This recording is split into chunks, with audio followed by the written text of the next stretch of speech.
of the things I wanted to clarify, pretty well, because it's not just an academic exercise. There is one unit which is purely academic, and I tend to try and deliver that first, which is Unit 3. It's not a big unit, it's a fairly short unit, and once that's out of the way, you can refer to some of that in the answers you'll give to other, or in your essays you'll do on the other units. But it's basically about gathering evidence of what you do with your students and portraying that to me in terms of what the learning objectives are being asked. There are specific criteria on there, which I'll cover with you at the time, but the bulk of your evidence will be practical evidence of what you do in the organisation that you're with. My job really is to guide you through that process, because it is a lot more straightforward than it looks when you first read it. A lot of people, there is a lot of units to do. Some of them are long units, the units 1 and 2, but other units are fairly short, and they will be, a lot easier to go through as we wade through the material that we do. But at all times, as I mentioned before, I'll be a tutor on this, so I'm your first port of call if you've got any issues whatsoever.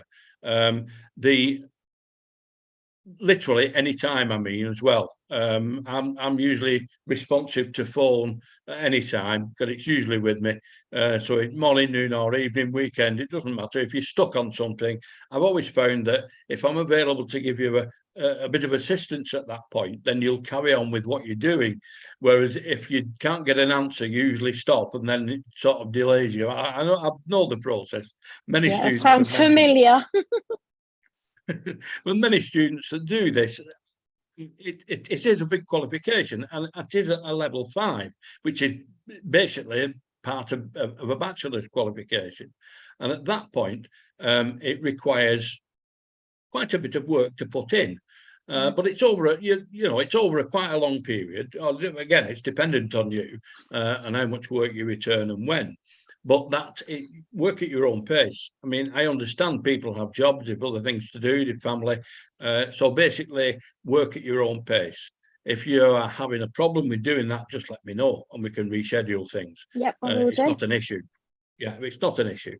So the whole point of this is it's hopefully going to be an enjoyable exercise that you're going to go through qualification and in a relaxed manner. There's no pressure on you to do this or do that. It's just that you need to do the work that needs to be done, obviously, at your own pace. Have you only got questions with that? No, not at the moment, because I think Raman covered quite a bit when we spoke on the phone. So, So far, so good. Phil, thank you. Yeah, good stuff. Now, one of the we've chosen a number of units in this qualification to meet the credit score. But having said that,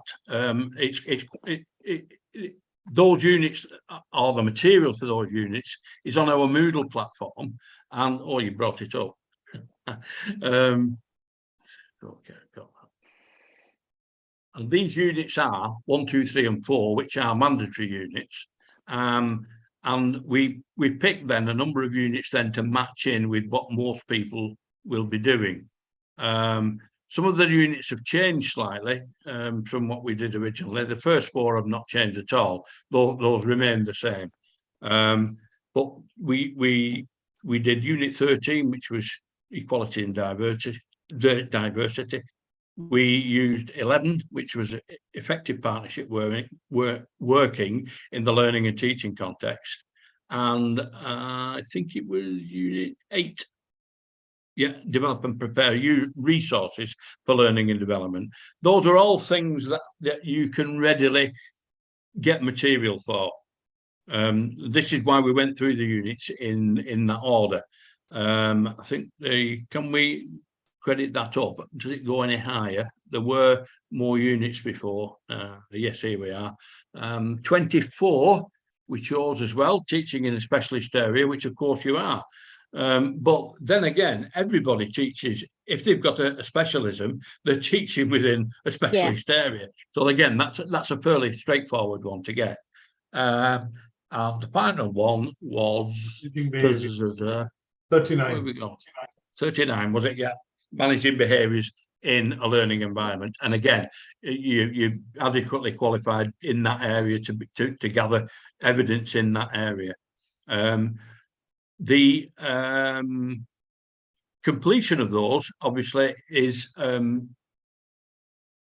around, on average, over the last few years, learners on this qualification taking around 10 months to go through the process.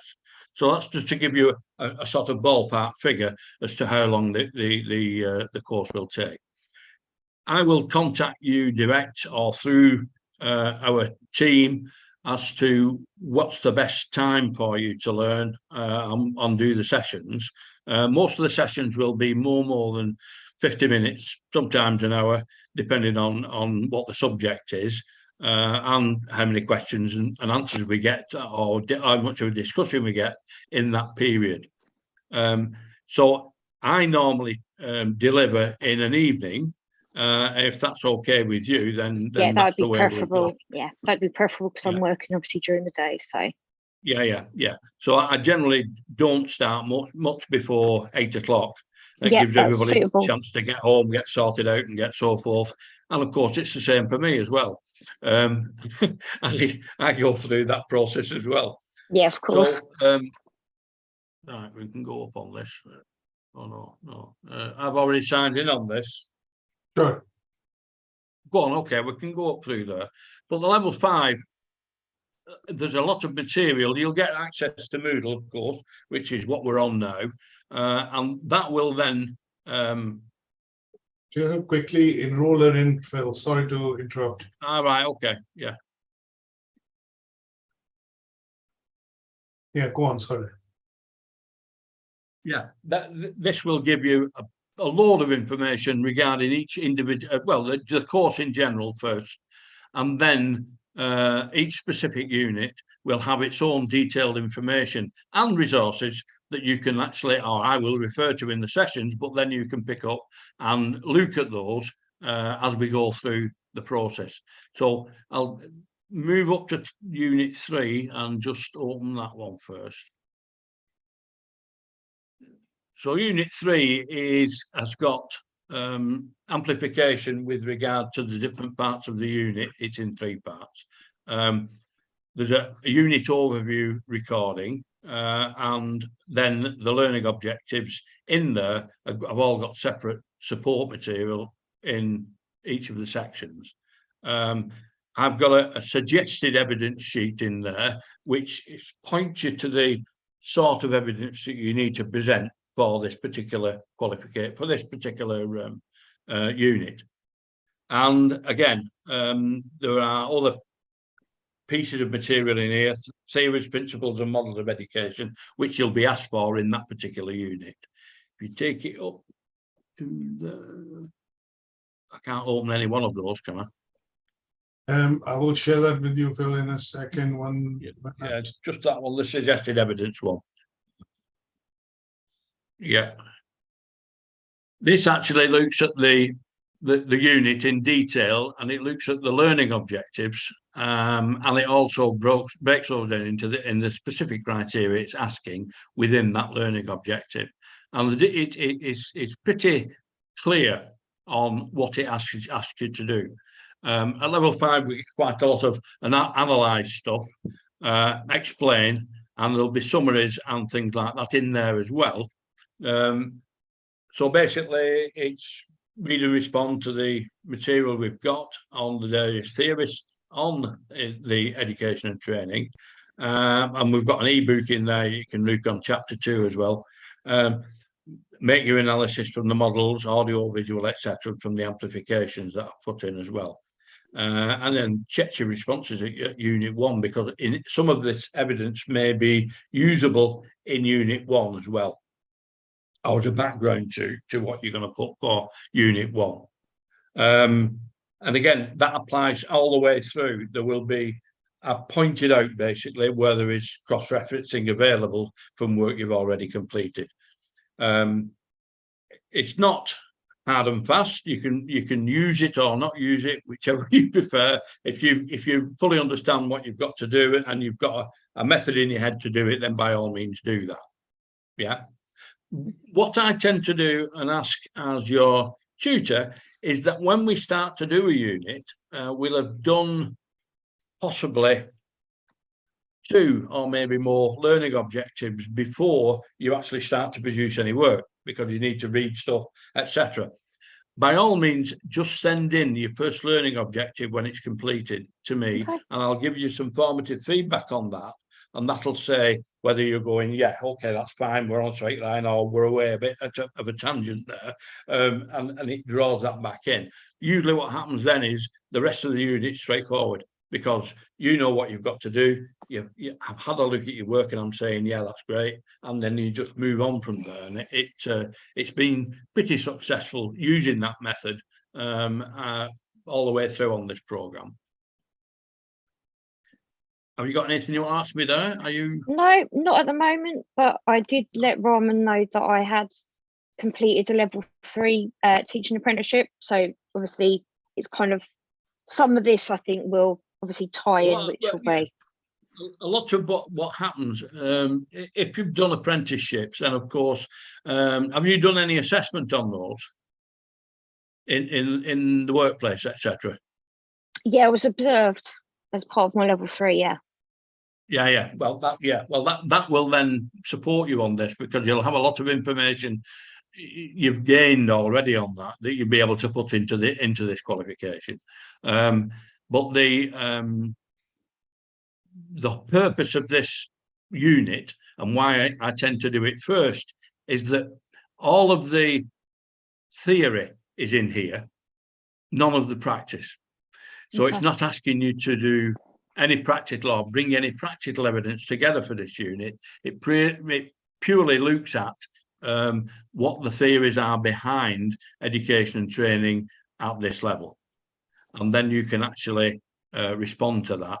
And once this unit's finished, as I've said, as we move into the other units, we then have crossovers where we can use from that original unit, and that's why it's run first, basically, although it's unit 3, not unit 1. Units 1 and 2, we can have a quick look at unit 1. Okay, so Patricia, I've just enrolled you into it. You should have full access to the program, and you would have got an email with a username and a password to be able to log in. So I'll just switch over to what Phil was saying, unit 1 and unit 2. Okay, thank you. I can just sit back and relax, Phil. Today you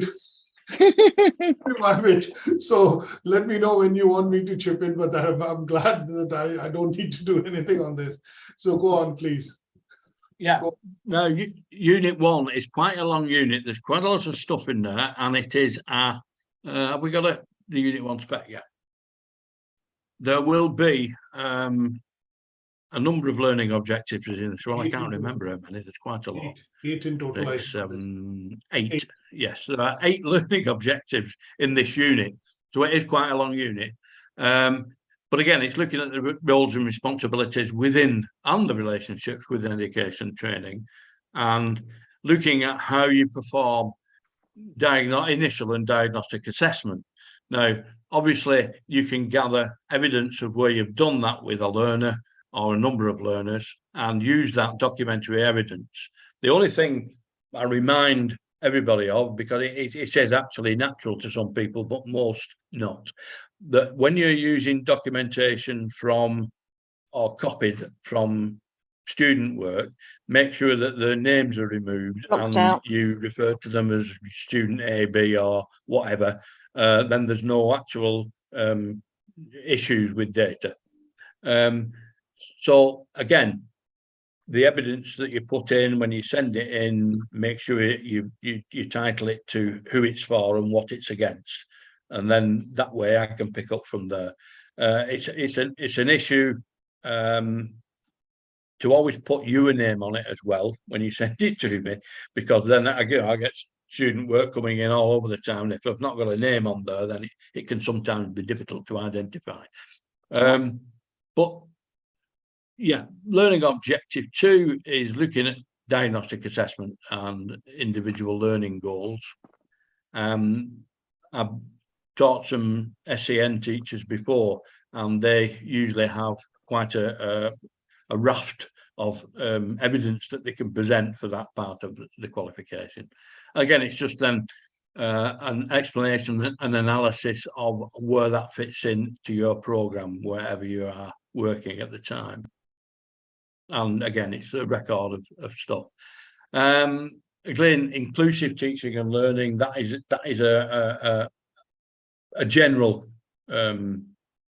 objective, and again, in the SEN area, it's used quite a lot, because you get quite a lot of mixed either adults or children into those classes. Yeah. And again, we nip into 4. Again, it's maintaining a safe, inclusive teaching and learning environment, and that obviously is done quite a lot within your area with other professionals that assist you in there, and that can actually add to your evidence to bring forward for that unit. And then unit 5 really is your teaching observations, and that will cover, because it's be able to deliver inclusive teaching and learning. I've just got a slight interruption from behind me. You can probably hear it. That's it, 5. And then the second bit is be able to assess learning in education and training. Now, the assessment process is a separate qualification, of course. Have you done that one by any chance? The No, level 3? I've just done the level 3 teaching apprenticeship. All right, you've not done the level 3 assessor qualification, right? That's only a 2 or 3 unit qualification, depending on what you want to do. But again, evidence that you provide for this, if you wish to do that qualification, then you would have probably sufficient evidence from what you presented in this qualification to be able to actually whiz through that, basically. So the assessment process, what's involved in it, how you evaluate and come to decisions on assessment as well is in there as well. 7. Just conscious of the fact that Time might be too much to go into the unit, and maybe I'm just going and just giving an overview, really. That's all, sure, as to what units would be involved and what we'd be doing. That's all. Sure. So that work in unit 1 is cross-reference here, material that you will be able to access quite freely within the organisation that you're working with. So it's not going to be an issue where you're struggling to get evidence for. I'll really just have to guide you through what you need to produce for that particular unit, and then again, it's your analyses and your explanations of what they're for, just like a narrative, really, just taking us through what you've done, what you've used it for, and why. Yeah, and that okay. Generally covers it. Yeah, I will be able to send you some exemplars of the format that I want you to present your work in, and I'll send those separately to you so that you can have a look through those, and it'll show you basically how I want you to produce the work when you send it in, and it's easily then identifiable, and it makes things a lot quicker, to be quite honest, because we then know exactly what you've got and where you're up to. Each time you will have a record of where you are. Okay. There's an assessment sheet that I will fill in as you go through, so you'll know what's been completed and what's still to do. Sounds good. Any more questions at that point? No, it's just obviously a lot of information. So yeah. Well, that's why I said we record this, so that you can actually go through. And what did he actually say there? I can't remember. Yeah. So that's an outline, really. I don't need to go through the rest of you. It's just an outline of how we will proceed. Yeah. I think in short, what Phil has covered is, he would normally recommend that if you get these documents in place, if you have them, because some of them are going to be cross-referenced and used as evidence in some of the units. that you're going to do, and obviously study some of the learning outcomes. So any quality policies that you can hold off, individual learning plans for learners, scheme of work for the area, get all that. lesson plan, any minutes of the meetings that you have within the organization, any class activities or preparation of classroom that you've done, teaching and peer observations, if you've had any through the Ofsted format, any witness statements, learners work, at least I would say 2 minimum learners that you need to have work off for a couple What sort of things would be applicable there? What would you sort of need to evidence? What was it you kind of need to sort of see? Well, if you're working with a group or a class at any point, or particular people from that class, let's say that some teaching assistants work with a smaller group out of that class who perhaps need more assistance. Support. So basically, any lesson plans that you've got for that, and where those fit into the scheme of work in general. Minutes of any meetings you've held, you've been involved with regard to those learners within the organisation, the quality policies of the organisation, any individual learning plans that have been set out for a couple of particular students, what sort of activities or resources you use within the class, any teaching or peer observations that you've already had, those can be used as evidence in this qualification. Yeah, obviously I've had that from my level 3, so. Stuff from there as well.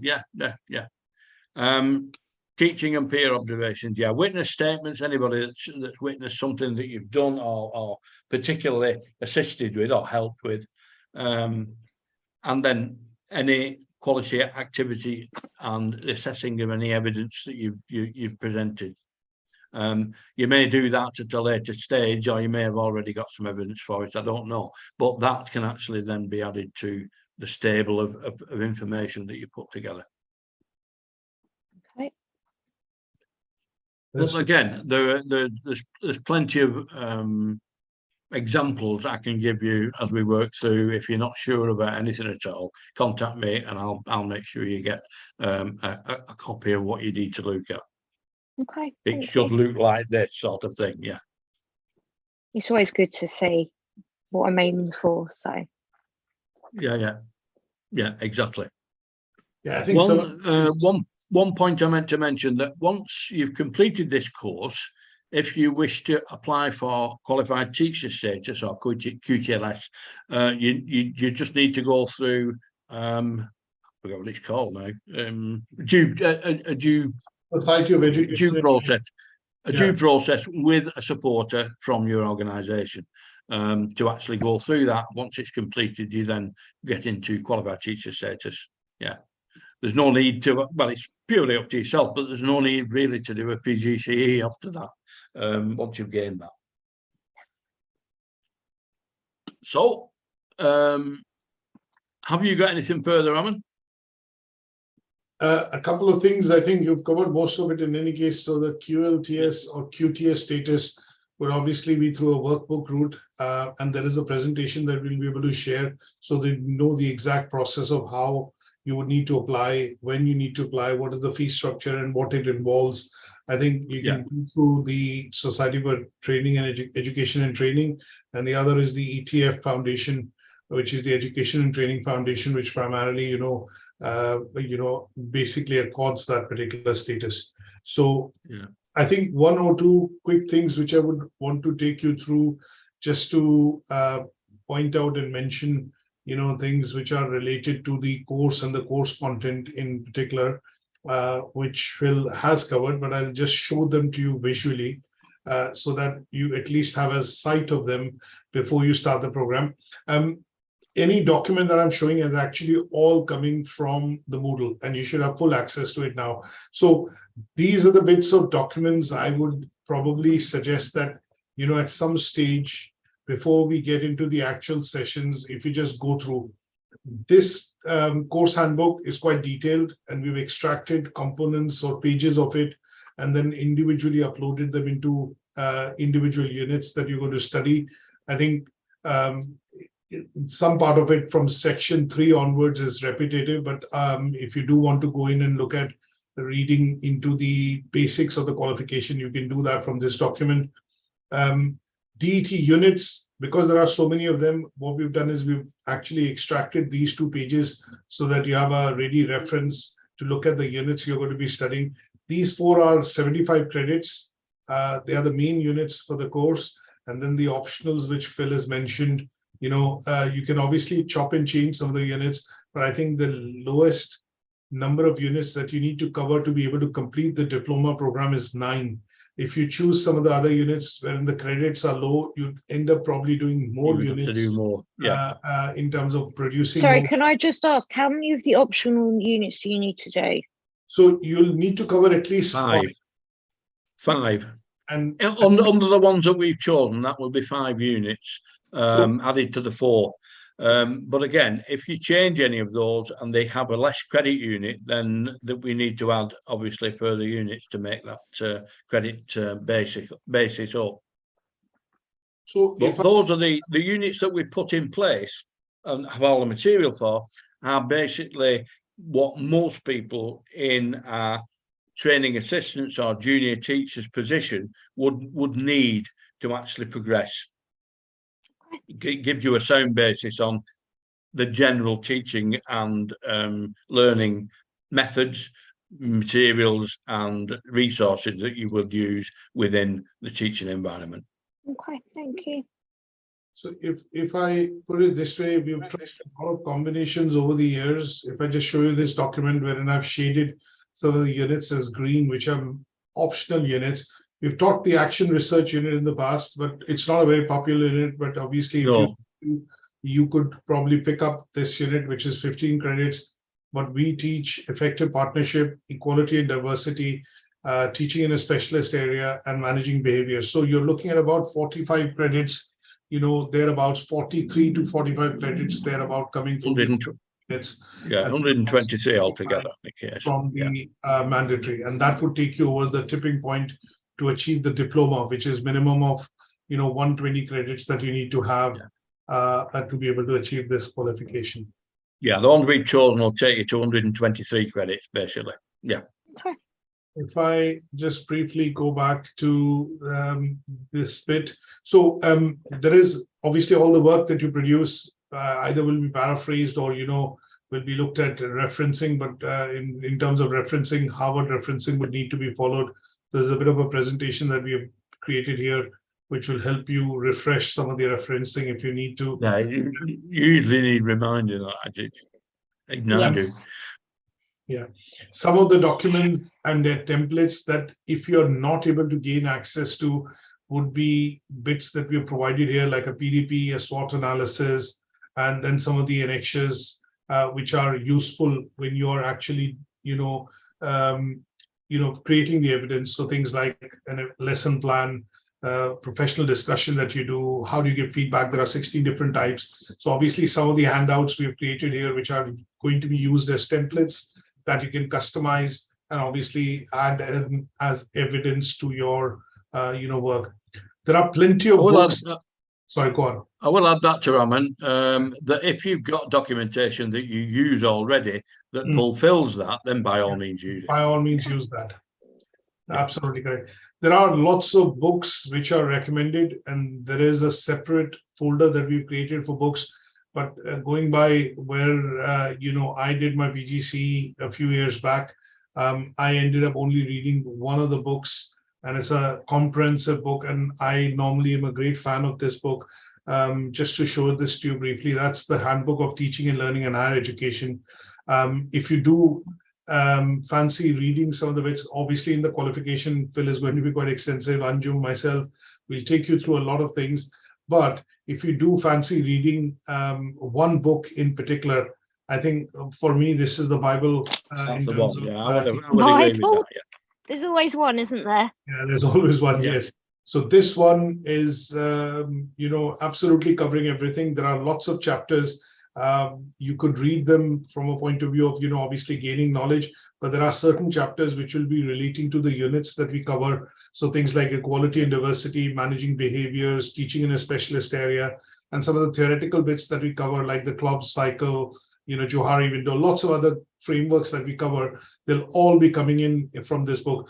One of the sections I did my PGCE on was e-learning, and that's where, this book would also give you a good step to understand, because now most universities and FE and large colleges are looking at blended delivery. So getting used to with e-learning would be useful if you go through some of the bits and pieces in this book. It's a 600-page book, but it takes about 3-4 months to read. If you do it judiciously, I think it's going to be quite helpful. Yeah.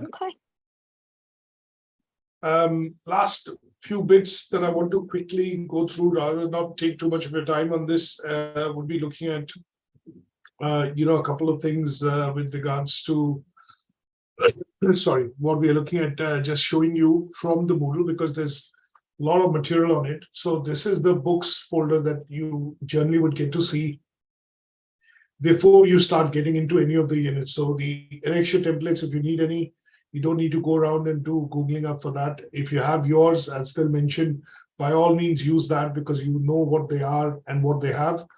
Books and journals are here, some of the quality policies. If you do need to refer, we have provided our own at the college, and that could be the bits that you will look at. I think in terms of teaching and learning, most of the bulk in terms of the heavy lifting is going to be done by Phil, because these units would basically give you a very good foundation in terms of what you're looking at in the program. Unit 1, 3, 11, 39, and 24. There are bits and pieces which I or one of my colleagues, Anju, will come in, and they would be in wider professional development or equality and diversity, or basically looking at one of the easier units in which the work is not going to be quite extensive. So the heavy lifting is going to be done by him, but you'll get to meet and obviously speak to some of the others during the course of your studying with us. One bit which I'll quickly mention here with regards to the units and the layout. You'd normally look at the unit specification first, followed by if there is any sort of a initial assessment required. And as I shared with you earlier, Phil mentioned that there is a suggested evidence sheet that we have created for all the units. And he has done some bit of, let's say, signposting to say these are the things which are going to be useful, for you to be able to create evidence for that particular learning outcome or the AC. So things like, I was trying to collate a number of documents that you would need.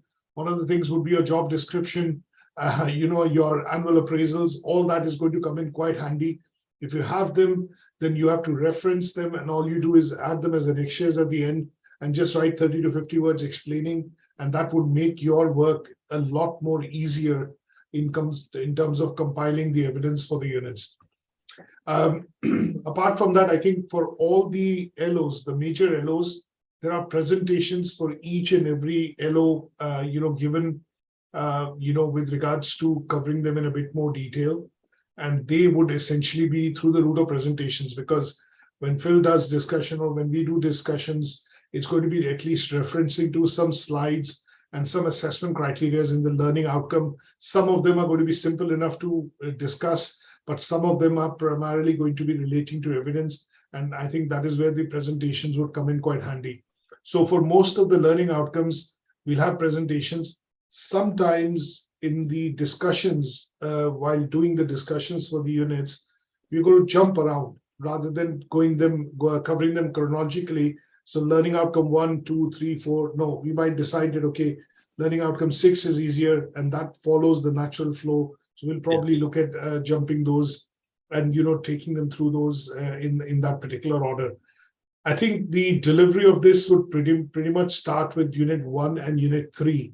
Unit 3 primarily because it's purely theoretical, and that will lay down the foundation for you to understand the key frameworks of teaching and learning, especially related to further and higher education, some of the theoretical models, and then that will nicely lead into Unit 1, which is where most of the evidence creation tends to happen for the course.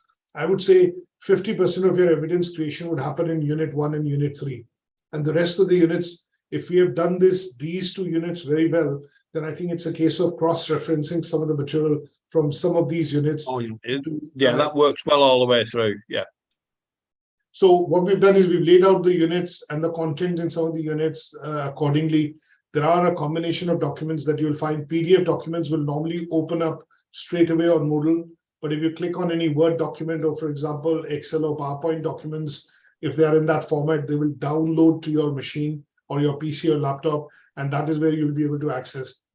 We do have recorded lectures, but obviously these will be fresh when you are studying. And I have one of the other learners, Adrian, who'll also be on this course. So hopefully there's a bit of an interaction which will be going when these sessions do happen. But if you're looking at self-reading and doing a bit of self-study yourself, you'd be able to go into some of these recordings and obviously listen into them, which are going to be useful to at least give you some brief oversight and view into what was being discussed or what is being discussed and covered in these units. So there are some units which we have put in on the course, and what we are going to do is sometimes we have learners, if they have specific requirements for covering specific units, then obviously course content is created for those units as well. Like people who are looking at going into STEM field, or if some of them are looking at specifically in a specific area, like dealing with people having disabilities, then in those cases, some of the units can essentially be opened up. And that is where you'll probably be looking at the content for those units as well. But generally, the ones that we teach are the ones which are open, and you should be able to get access to the one teaching in a specialist area covers a lot of that. Yeah. One or two other bits that I would quickly, when I say quickly, I would probably take you through, would be if I just share another screen. So in terms of, assessment and feedback, I think it's just going to be visually just quickly showing you in terms of how that feedback and assessment process will essentially work. When you do submit assignments, here, if I look at, for easier tracking submission of assignments, when you do, we have one monitored mailbox, which is called Learner Work at UK Versity. By all means, if you want to send work to Phil directly or one of the tutors directly, all you have to do is basically send an email with the first name followed by ukversity.co.uk. And that would mean if you need to write to me, Anjum, or Phil, it'll just be the first names followed by UK Versity, and the email should go to them. When you do send emails to the tutors, my only request would be to CC Learner Work in, because that will give you an acknowledgement receipt that your work has been received. It should then take not more than 5 to 7 working days to be able to get feedback back to you on the unit or the work that you've submitted. One of the things you will see and come across would be that different tutors obviously have different methodology of teaching. And I think I'll put it this way, in some of the units that I will teach, probably I would expect a full assignment coming back. So it gives me a fuller picture. The qualification is not graded. So you will need to do all the tasks to be able to pass, and pass would mean 100%. Some of the unit with Phil teaches, I think the modular approach is very good, because we don't want the work to get left behind. In some of the units, there are 6, 7, 8 learning outcomes. So I think the session that we do in some cases will ask you to do a bit of homework. And that homework is essentially going to be writing up the tasks related to those units. There are no set assignment briefs from NCFE on this course. So essentially what we do is we follow the unit specs. And when we do follow the unit spec, if we have done a coverage of learning outcome 1 today in the session, then the tasks associated with learning outcome 1 or the assessment criteria is what we'll ask you to cover as far as doing the work till you get the session next week again with the tutor. And that will nicely help you to cover. That's why I put the suggested evidence in, to give you a guide on that. Yeah. And I think that is where it will make the work a bit easier. You'll feel that large units, which are going to, at the end of it, when you look at compiling the units together, you would have done away bite-sized chunks of those as assignments or as evidence, and that will make it easier for you to sign off or, get a sign off from the tutor on the unit. So some units, full assignments, some units, task-wise, learning outcome-wise, to get them out of the way so that you're, chipping away to that bite-sized work which is required to be done to complete the units. Now, 2 or 3 other things that I would want to get from you, just to look at ideal times. Phil did mention on this earlier, because I think we've got on this qualification, we always have learners in 2 or 3s or 3 and 4s. So we've got you and Adrian in this. And what I want to do is do a bit of a consensus to see what are the ideal days and times in which you can do sessions. I know Phil does them after 7:30, which suits everybody because most of you are working, and Adrian is also working full-time as a teacher. So in your case, what days are going to be ideal, Patricia? I'm actually pretty flexible. Thursday, I'm normally at the gym, but otherwise Monday, Tuesday, Wednesday, as long as it's after whatever time Phil said, 7:30, I'll be here. So I'm quite flexible. That's fine. Monday, Tuesday, Wednesday. Yeah, Tuesday's probably the best night for me because or Thursday, but either of those two are fine for me. Because, yeah, Tuesday or Thursday are good, actually. Yeah, I've got nobody taking up my time on those evenings. No, that sounds good to me. Fine. And after 7:38, because keeping in mind as of now we still have daylight saving, but considering that in a month's time, I'm happy to do it from obviously whatever Phil dark, can do. So I'm happy to do it from 7 o'clock onwards. That's absolutely Well, but give you time to get settled, washing up, done, people out of the way, kids dealt with if you've got them. No. Those are the things that I've usually been up against before, and we generally settle on 8 o'clock till round about 10 to 9, something of that nature. That's not a problem for me. That's fine. Yeah. So there'll be 2 other people, obviously, which will be in touch with you on emails quite often. Jill is one of my colleagues. She works as a course coordinator, so she's going to be obviously setting out these session schedules and the linking between the tutors and the learners. So she will normally send out an email which primarily would give you the schedule for the first unit for the next couple of weeks, and that would basically put you in good stead so that you have all the meeting codes and everything available with you to be able to join some of these sessions. These emails typically tend to be slightly worded. Just to show you one example, and once you receive this email, that is how it will be. It'll say these are the session links for those days or those timings, and all you have to do is click on them, the right links to be able to join the sessions. Yeah. And then one of my colleagues, Zaman, he's going to be in touch with you with regards to just keeping a track on your progress. Sometimes it does happen that we slip into our comfort zones and the assignments go unnoticed or unmarked. So the idea there would be he will keep a close tab in terms of what units you have completed, what delivery has happened. And if you need recordings of any of the sessions, for example, you missed out on a particular session, you couldn't join, or if you want to revisit that recording, we normally have them on our Moodle in any case. Okay. I think over the years, what we've started to do is upload them to YouTube to free up some space on the platform. And that makes it easier. But if you need any links of recordings, assignment briefs, or any catching up to be done on the assessment, if it's been delayed beyond 5 to 7 working days, then he would be the person who would probably get in touch with you, from time to time on phone and on email. Okay. Apart from that, I think pretty much. You're feeling pretty much blitzed now, aren't you? Yeah, I'm very tired. Yeah, I think pretty much. Don't worry about it. We'll get there. Don't worry. Sorry, go on, Phil. I was saying we'll get there. Don't worry about it. It looks, as I said right at the beginning, it looks a lot more daunting. Yeah, than it actually is. Yeah, once you get moving and get some work done, you'll realise. Oh, right, that's it. Yeah, that's great. That's my previous reaction from students, anyway. Yeah. We have an EQ on this course, and obviously she's somebody who's known to us. She's quite thorough, so obviously we know what NCFE expects. And I think any of the EQs that we've had over the last 8 years, Henry Sharp, Samantha, and I think Anthony, they've been quite thorough with the evaluation of the proof. So I think in some cases, the first assessment that you submit to us, we're going to be a bit critical on giving you some feedback, and also sharing with you during the feedback, being a bit directive, but also sharing some of the best practices.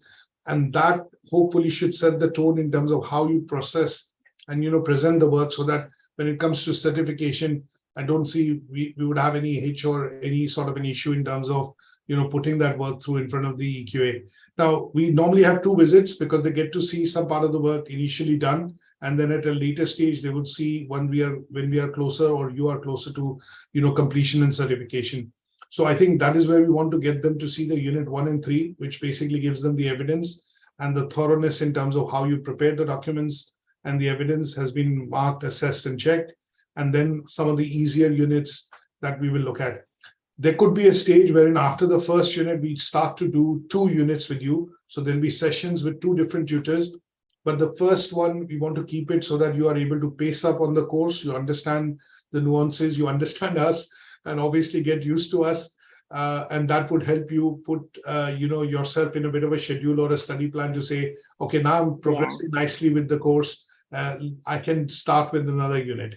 So the idea would be to do a difficult one or a theoretical unit, and on the lighter side, do another unit so that you're able to cover some bits of it if you need to speed up specifically, in terms of coverage and obviously the course content.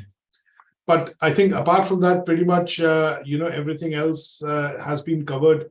I think from my point of view and the system and, looking at basic bits, we've explained some bit of it as an overview, but if you need any other questions, or if you have any other questions, happy to take them. No problem at all. Brilliant. If you again, if you think of anything later, you can just contact me straight up. No problem. Brilliant. Send me a text, whatever. Yeah. Okay. Yep. So when's the first session? I think we'll be looking at wraps it up then. We'll put the session together and you'll get a copy of those, and when we're going to start from there. Yeah. I think we'll probably look at starting with you next week. In the meanwhile, what I would suggest is if you just, obviously make yourself a bit more comfortable with some of the documents here by opening them up and just read through stuff on Moodle. Some of the stuff here. And if you, I'm going to send this across to you in any case, the copy of the discussion that we've done today, and a list of documents, I think, which would be good for you to compile and have them at your end as soft copies. The ones that I've listed on the agenda kind of, let's say a dashboard, I'll email them to you. And then what we'll do is send across a schedule to you for Monday, which would be looking at starting the sessions as we've discussed, which is, what day is it, Phil? Tuesdays. Phil, Tuesday you mentioned, isn't it? Tuesday. Yeah. And 8 p.m. 7:30. That's fine. Brilliant. Sorted. Are you okay with this, Patricia? Yes, just as I said, a lot of information. So are you saying that basically all of the course content and all the books and all the resources and everything I'm going to need is going to be on Moodle? Yes. Yeah. And as you can see, it is all up on Moodle here. I don't think you will need to go outside our system. And I say that very confidently is because... Yeah, we haven't had to before. No. And if just you obviously books can be quite costly as well. So that's fine. I think that's the reason when I say we are set up as a university, when you study with us, hopefully you'll be able to get 99% of everything from us. That's you won't fantastic. need to go and Google for a book or look at for an article outside. If you need anything, that is where Aman comes in. Is all you do is you say, okay, I've not had access to this journal, or can you get this for me? It takes only an hour for us, if we don't have it in our repository, for us to be able to get that to you or get that uploaded on Moodle. So books wise, we've got 19 books on the teaching course. Every book which NCFE is recommended, we've got it as a soft copy. So it is not a case of you having to buy. You would be able to download these books and have them at your end locally. You would not need to log into Moodle time and again if you feel that is an advantage. But just bearing in mind that some of these books are obviously, when we bought them, they are covered under the Copyright Licensing Act. They are not for public circulation or distribution. They are for your own use. And each of the books that you're going to see, some of the books which are specific are going to be in each of the units. So if you look at Unit 2, there's a book which is predominantly for Unit 2, and that is uploaded in Unit 2. And there will be similar books, articles, case studies, or journals, which are going to be a part and parcel just at the, each of the unit under the unit specification. And you'll be able to access them by a click of a button. You can by all means set up, Moodle on your phone as well. Should you want to, have access to it and the full course, there is a very small application that you need to download, which is called Moodle, on the Android or iPhone. Which device do you use? Are you a Mac? I've got an iPhone. I'm an Apple person. Oh, that's brilliant. We are all set up on Apple except Phil here on my side. So this is the Moodle app that you need to download, and it's a free app. All you would need is a couple of things like your username, password, and the URL where the Moodle is installed. And you can have the whole course set up on your tablet or your Mac or on your phone as well. Not a problem with that. So apart from that, I think I've got everything covered. Phil, anything from your end? Yep. No, I'm fine there. Good stuff. Anything at your end, Patricia? No, so you're just sort of saying, so the first session will be next Tuesday with you, Phil, at 7:30, and it's just, a matter of sort of familiarising myself with like Moodle and the system that we're going to be using. Absolutely. Yeah, just have a look through there. I will. And maybe start to have a look at the the first evidence session, as well. I'll send you some information regarding formatting and stuff like Good stuff. that. Okay, guys. Yeah, that's Good great stuff. for me. Good stuff. And that nicely brings us to the end of this particular session. I will send this across to you in a couple of seconds after the session, just a copy of the recording, and then hopefully we'll catch up with you in the subsequent weeks. Until then, take care, have a good weekend, and I'll try. bye for now. Thanks. Right, thanks guys. Nice to meet you all. Okay. Bye. Take Bye now. care. Bye-bye. Bye.